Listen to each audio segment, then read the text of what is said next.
নমস্কাৰ বন্ধু বান্ধৱীসকল, আজি মই আপোনালোকক শুনাবলৈ গৈ আছোঁ ব্যাসদেৱৰ জন্ম কাহিনী।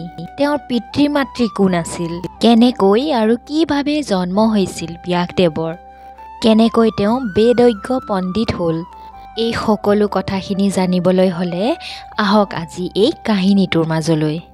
পূৰ্বৰ কালত ব্ৰাহ্মণক সেৱা সৎকাৰ কৰা এজন ধাৰ্মিক ৰজা, যাৰ নাম আছিল উপৰিচৰ। তেওঁ আছিল চেদি দেশৰ এজন ৰজা। এসময়ত সেই ধাৰ্মিক ৰজা উপৰিচৰে দেৱৰাজ ইন্দ্ৰক তপস্যা কৰিছিল।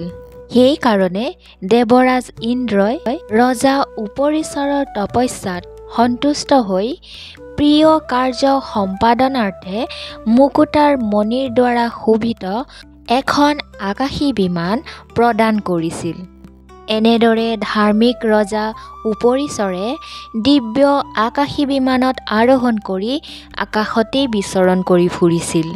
তেওঁ ইন্দ্ৰৰ পৰা সেই দিব্য আকাশী বিমানখন পাই প্ৰায়ে তেওঁ আকাশমাৰ্গতেই ভ্ৰমণ কৰি ফুৰিছিল। তাৰ বাবে ত্ৰিলোকৰ মাজত তেওঁ বসু নামে পৰিচিত হৈছিল। ৰজা উপৰিচৰৰ আছিল গিৰিকা নামৰ এগৰাকী পৰম সুন্দৰী ভাৰ্যা। ৰজা উপৰিচৰ আৰু ভাৰ্যা গিৰিকাৰ বহুতো পৰাক্ৰমী বীৰ পুত্ৰ আছিল। সেয়েহে ৰজা উপৰিচৰে সেই পুত্ৰসকলক পৃথক পৃথকভাৱে দেশৰ ৰজা পাতি দিছিল। এদিনাখনৰ কথা, ৰজা উপৰিচৰৰ পত্নী গিৰিকা ঋতুস্নাতা পবিত্ৰ হৈ পুত্ৰ কামনাৰ্থে ৰজাৰ লগত দৈহিক মিলনৰ কামনাৰ কথা ৰজাক জনাইছিল। কিন্তু সেই সময়তেই ৰজা উপৰিচৰৰ পিতৃয়ে তেওঁক কৈছিল এখনি শ্ৰাদ্ধ পতাৰ কথা, আৰু সেই শ্ৰাদ্ধৰ বাবে লগা আছিল এটি মৃগ। সেইকাৰণে চেদিৰাজ উপৰিচৰে পিতৃৰ বাক্য শুনি তেওঁৰ ঋতুমতী ভাৰ্যাৰ কাৰণে কিছু চিন্তিত হৈ শেষত পিতৃৰ বাক্য গুৰুতৰ বুলি ভাবি বনৰ মাজলৈ মৃগয়া কৰিব গৈছিল। পিছে তেওঁ কিন্তু মনত প্ৰিয়তমা ভাৰ্যা গিৰিকাৰ কথা ভাবি ভাবিয়ে গৈছিল। বনৰ মাজত পৰম ৰূপৱতী গিৰিকাৰ কথা গভীৰভাৱে চিন্তা কৰাত ৰজাৰ বীৰ্যস্খলন হৈছিল। তেতিয়া তেওঁ তৎক্ষণাৎ বটগছৰ পাতত সেই স্খলিত বীৰ্য সংৰক্ষণ কৰি সেই বীৰ্য পত্নীৰ ওচৰলৈ কেনেকৈ প্ৰেৰণ কৰিব তাকে ভাবি আছিল। এনেদৰে ভাবি থাকোঁতে থাকোঁতে হঠাতে তেওঁ এটি শেন চৰাইক লগ পাইছিল। তেতিয়া ৰজা উপৰিচৰে সেই শেন চৰাইটিক ক'লে যে হে প্ৰিয় পক্ষীবৰ, তুমি মোৰ এই বীৰ্য সংৰক্ষণ কৰা বটগছৰ পাতৰ টোপোলাটো অতি শীঘ্ৰে মোৰ ঘৰলৈ নি মোৰ পত্নী গিৰিকাক প্ৰদান কৰাগৈ, কাৰণ তেওঁ আজি ঋতুস্নাতা হৈছে। ৰজাই এনেদৰে কোৱাত শেন চৰাইটিয়ে বীৰ্য সংৰক্ষণ কৰা বটগছৰ পাতৰ টোপোলাটি ঠোঁটেৰে কামুৰি ধৰি আকাশেৰে ৰাজভৱনৰ অভিমুখে শীঘ্ৰে গমন কৰিছিল। এনেদৰে কিছুদূৰ যোৱাৰ পাছত বাটতে আন এটি শেন চৰায়ে সেই দৃশ্য দেখা পাই আছিল। প্ৰথমে শেন চৰাইটোৱে ঠোঁটেৰে মাছ কামুৰি তীব্ৰ বেগে উৰি যোৱা বুলি ধাৰণা কৰি বাটত লগ পোৱা দ্বিতীয় শেন চৰাইটোৱে প্ৰথমটিৰ লগত যুদ্ধত লিপ্ত হৈছিল। এনেদৰে দুয়োটা শেন চৰাই যুদ্ধ কৰাৰ ফলত বীৰ্য বান্ধি অনা সেই বটগছৰ পাতৰ টোপোলাটি যমুনা নদীৰ পানীত পৰি থাকিল। তাৰ পিছতে শেন চৰাই দুটিয়েও যুদ্ধ ত্যাগ কৰি নিজ নিজ স্থানলৈ উৰি গুচি গ'ল। সেই সময়তে অদ্ৰিকা নামৰ অপেশ্বৰীয়ে যমুনাৰ পানীত স্নান কৰি আছিল, লগতে সাঁতুৰি সাঁতুৰি জলক্ৰীড়া কৰি আছিল। এনেদৰে এটা সময়ত নদীৰ এটা ঠাইত সন্ধ্যা বন্দনা কৰি থকা পানীত নমা এজন ঋষি মুনিৰ তাই ওচৰ পালেগৈ। এনেদৰে অদ্ৰিকাই পানীত সাঁতুৰি সাঁতুৰি জলক্ৰীড়া কৰি থকাত এটা সময়ত গৈ তাই সেই বন্দনা কৰি থকা ঋষি মুনিৰ ভৰি স্পৰ্শ কৰিছিল। এনেদৰে তাই স্পৰ্শ কৰাত সেই ঋষি মুনিৰ ধ্যান ভংগ হৈছিল। যেতিয়া ঋষি মুনিৰ ধ্যান ভংগ হ'ল তেতিয়া সেই ঋষিয়ে অপেশ্বৰী অদ্ৰিকাক কৈছিল, তই যিহেতু মোৰ ধ্যান ভংগ কৰিলি সেয়েহেতু তই এই মুহূৰ্ততে এটা মাছ হৈ পৰিবি। এইদৰে অপেশ্বৰী অদ্ৰিকা সেই ঋষি মুনিৰ অভিশাপৰ ফলত মুহূৰ্ততে মাছৰ ৰূপ ধাৰণ কৰি যমুনাৰ পানীত বিচৰণ কৰি ফুৰিছিল। এইফালে আকৌ দৈৱক্ৰমে চেদিৰাজ উপৰিচৰৰ বীৰ্যবন্ধা সেই পাতৰ টোপোলাটি শেন চৰাইৰ মুখৰ পৰা যমুনা নদীৰ জলতেই পৰিছিল। সেয়েহে সেই টোপোলাটিৰ বীৰ্যখিনি মাছৰূপী অদ্ৰিকাই ভক্ষণ কৰিছিল। শেষত 10 মাহমানৰ মূৰত এজন ধীবৰে অৰ্থাৎ মাছমৰীয়া লোকে জালৰ দ্বাৰা সেই মাছৰূপী অদ্ৰিকাক জালত পৰিল। যেতিয়া ধীবৰসকলে সেই মাছটো ধৰি লৈ আহিল তাৰ পাছত সেই প্ৰকাণ্ড মাছটো কাটোতে মাছৰ পেটৰ পৰা এজন কণমানি ল'ৰা আৰু এগৰাকী কণমানি ছোৱালী ওলাই পৰিছিল। তাকে দেখি আচৰিত হৈ সেই ধীবৰে চেদিৰাজ উপৰিচৰৰ ওচৰলৈ গৈ মাছৰ পেটত পোৱা ল'ৰা আৰু ছোৱালী দুটি দেখুৱাইছিলগৈ। ৰজাই তেতিয়া ল'ৰাটিক নিজ পুত্ৰৰূপে গ্ৰহণ কৰি ছোৱালীগৰাকীক ধীবৰক পালন কৰিবলৈ দিছিল। এইদৰে মাছৰ গৰ্ভৰ পৰা জন্ম পোৱা সেই পুত্ৰই পাছলৈ মৎস্যৰাজ নামে বিখ্যাত হৈ পিতৃৰ সমান পৰাক্ৰমী হৈ ৰাজ্য শাসন কৰিছিল। ধীবৰে পালন কৰিবলৈ লৈ যোৱা ছোৱালীগৰাকী সময়ত কালিকা মৎস্যোদৰী নামে বিখ্যাত হৈছিল। তাইৰ গাত মাছৰ গোন্ধ থকা বাবে আন এটি নাম মৎস্যগন্ধা হৈছিল।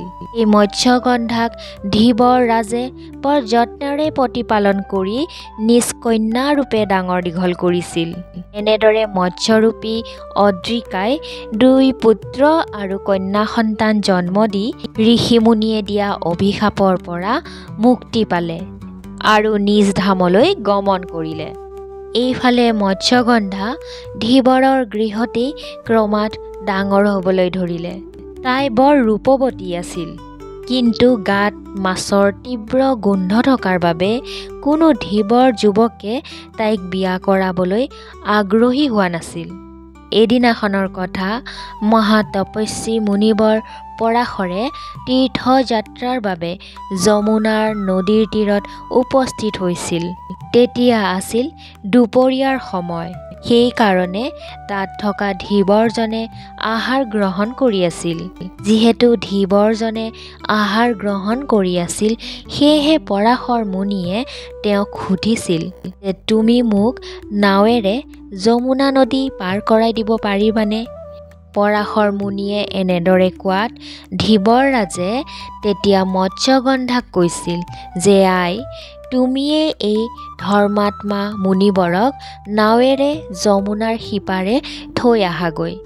এইদৰে পিতৃ বাক্য শুনি মৎস্যগন্ধাই পৰাশৰ মুনিক নাৱত উঠাই লৈ যমুনাৰ পাৰ কৰিবলৈ লৈ গৈছিল।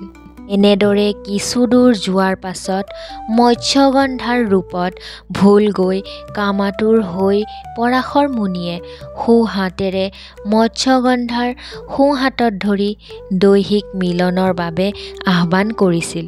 পৰাশৰ মুনিৰ এই কাণ্ড দেখি মৎস্যগন্ধাই হাঁহি মুখে কৈছিল যে হে ধৰ্মজ্ঞ, আপুনি কামহৰে পীড়িত হৈ এয়া কি কৰিব বিচাৰিছে?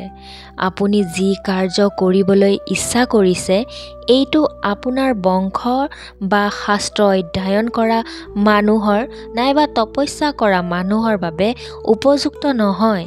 কাৰণ আপুনি হৈছে মহৰ্ষি বশিষ্ঠৰ বংশধৰ আৰু সৎ চৰিত্ৰৰ বুলি প্ৰসিদ্ধ। গতিকে হে ব্ৰাহ্মণ শ্ৰেষ্ঠ, আপুনি নিজেই জানে যে এই পৃথিৱীত নৰৰূপে জন্ম লাভ কৰাই দুৰ্লভ। তাতে আকৌ ব্ৰাহ্মণৰ ঘৰত জন্ম লাভ কৰা বিশেষভাৱে দুৰ্লভ। আপুনি চৰিত্ৰ, স্বভাৱ, আচৰণ, প্ৰকৃতি আৰু বিদ্যাত দ্বিজগণৰ ভিতৰত প্ৰধান আৰু পৰম ধাৰ্মিক। গতিকে মাছৰ গোন্ধযুক্ত মুখ দেখি কি কাৰণে এনেধৰণৰ অসৎ আচৰণ অৱলম্বন কৰিব বিচাৰিছে? হে পৰম বুদ্ধিশালী দ্বিজবৰ, মোৰ শৰীৰত কি শুভ চিহ্ন দেখি কামাতুৰ হৈ মোৰ পানী গ্ৰহণাৰ্থে মোৰ সমীপত উপস্থিত হৈছে? কি কাৰণে আপুনি স্বকীয় ধৰ্ম পাহৰি গৈছে? এইদৰে মৎস্যগন্ধাই পৰাশৰ মুনিক এনেদৰে কৈ মনে মনে কিছু কথা চিন্তা কৰি আছিল যে এই মুনিয়ে মোক গ্ৰহণ কৰিবলৈ নিশ্চয় হতবুদ্ধি হৈছে। মোক উপভোগ কৰিবলৈ মোক লৈ এওঁ নিঃসন্দেহে এই মুহূৰ্ততেই জলমগ্ন হ'ব। এওঁৰ মন যিদৰে কামখৰত দগ্ধ হৈছে, সম্ভৱ মই এওঁৰ হাতৰ পৰা পৰিত্ৰাণ নাপামেই। সেইদৰে ভাবি মৎস্যগন্ধাই নিজকে ৰক্ষা কৰিবলৈ চেষ্টা কৰি পুনৰাই কৈছিল, হে দ্বিজবৰ, ধৈৰ্য অৱলম্বন কৰক।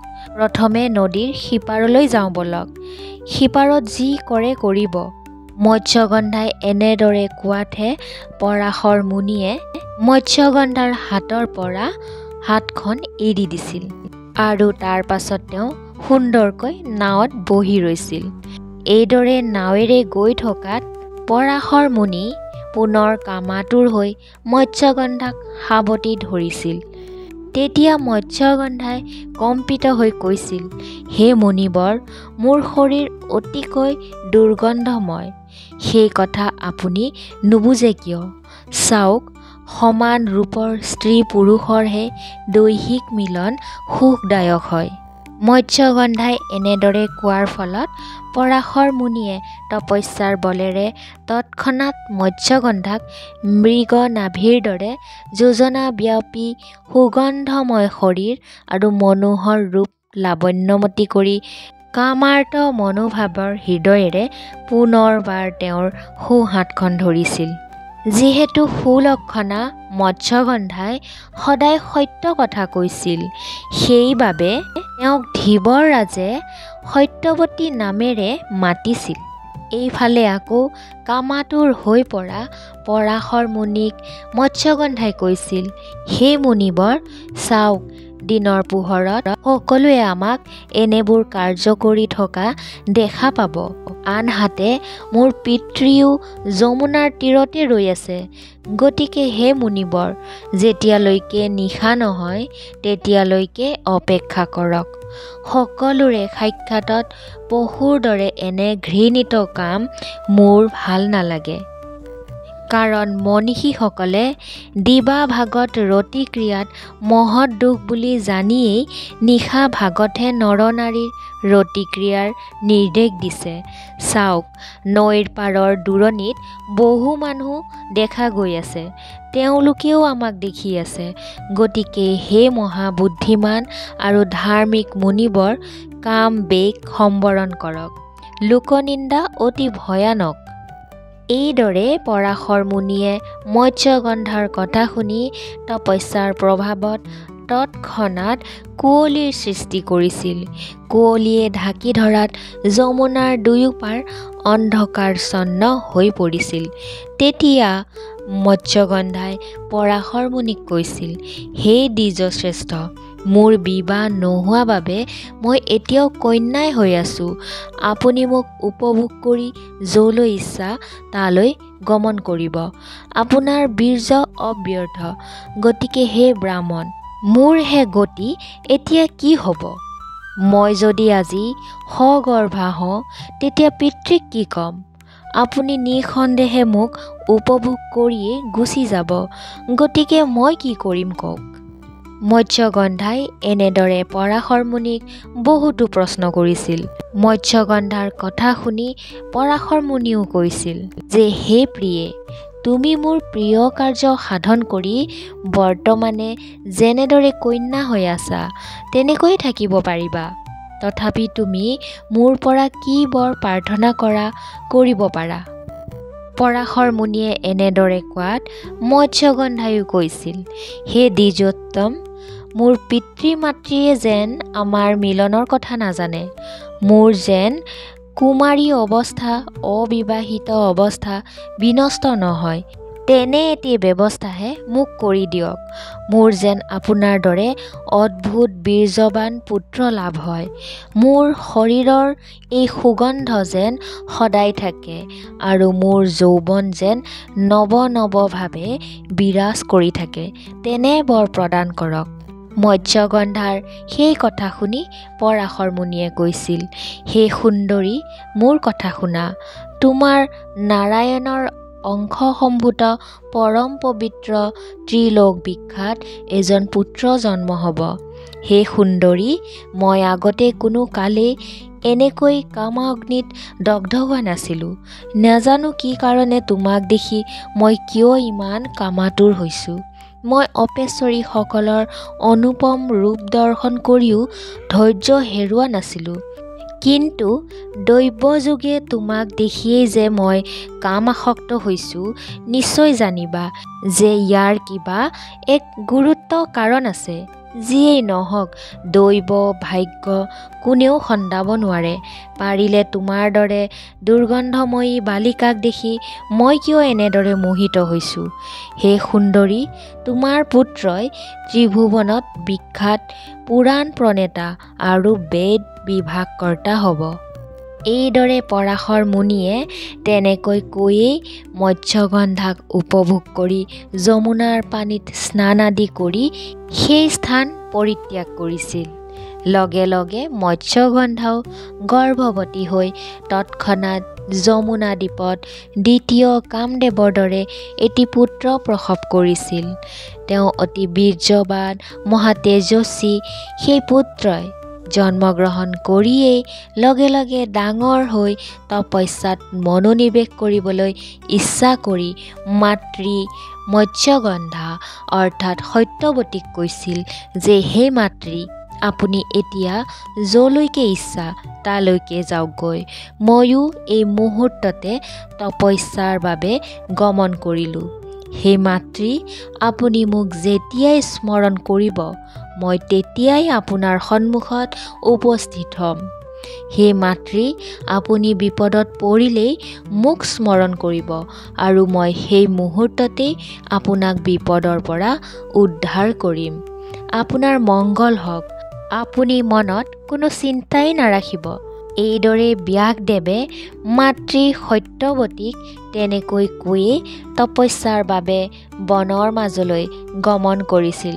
সত্যৱতীয়েও পিতৃ ধীৱৰৰ ওচৰলৈ গমন কৰিছিল।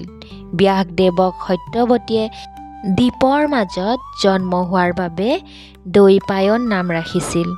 যিহেতু ব্যাসদেৱৰ গাৰ ৰং আছিল ক'লা, সেইবাবে তেওঁৰ নাম ৰাখিছিল কৃষ্ণ দৈপায়ন। বিষ্ণুৰ অংশে জন্ম লাভ কৰাৰ বাবে তেওঁ তৎক্ষণাৎ কিশোৰ অৱস্থাৰ প্ৰাপ্ত হৈছিল। এইদৰে ব্যাসদেৱে ভাৰতৰ প্ৰতিখন তীৰ্থ ভ্ৰমণ কৰি ফুৰিছিল আৰু বহুতো তপস্যা আদি কৰি দিন কটাইছিল। তেওঁ বেদক 4 ভাগত ভাগ কৰিছিল, সেইবাবে তেওঁৰ নাম বেদব্যাস হয়। তেওঁ অষ্টাদশ পুৰাণ সংহিতা, অত্যুত্তম মহাভাৰত প্ৰণয়ন আৰু বেদ বিভাগ কৰি সুমন্ত, জৈমিনী, পৈল, বৈশম্পায়ন, অসিত আৰু দেৱল নামৰ শিষ্যসকলক আৰু নিজ পুত্ৰ শুকদেৱক অধ্যয়ন কৰাইছিল। সেয়েহে পুৰাণসমূহত কোৱা হয় যে পৰাশৰ মুনি আৰু মৎস্যগন্ধাৰ মিলন কিবা এক বিশেষ কাৰণতহে হৈছিল চাগে। যদি তেওঁলোকৰ এনে মিলন নহ'লহেঁতেন, তেতিয়া আমি ব্যাসদেৱৰ দৰে মহামুনি নাপালোহেঁতেন। বন্ধু বান্ধৱীসকল, আজিৰ কাহিনীটো ইমানখিনিয়ে আছিল। কাহিনীটো আপোনালোকৰ কেনেকুৱা লাগিল মতামত জনাবলৈ নাপাহৰিব। যদি কাহিনীটো শুনি ভাল লাগিছে, তেনেহ'লে লগ বন্ধুৰ মাজত শ্বেয়াৰ কৰি দিব। আৰু কোনোবা বন্ধু বান্ধৱী যদি মোৰ এই চেনেলটোলৈ আহিছে, তেনেহ'লে চেনেলটো ছাবস্ক্ৰাইব কৰি ৰাখিব। কমেণ্ট বক্সত জয় শ্ৰী কৃষ্ণ বুলি লিখিলেই হ'ব। তেনেহ'লে আজিলৈ আহিছোঁ। ধন্যবাদ। জয় শ্ৰীকৃষ্ণ।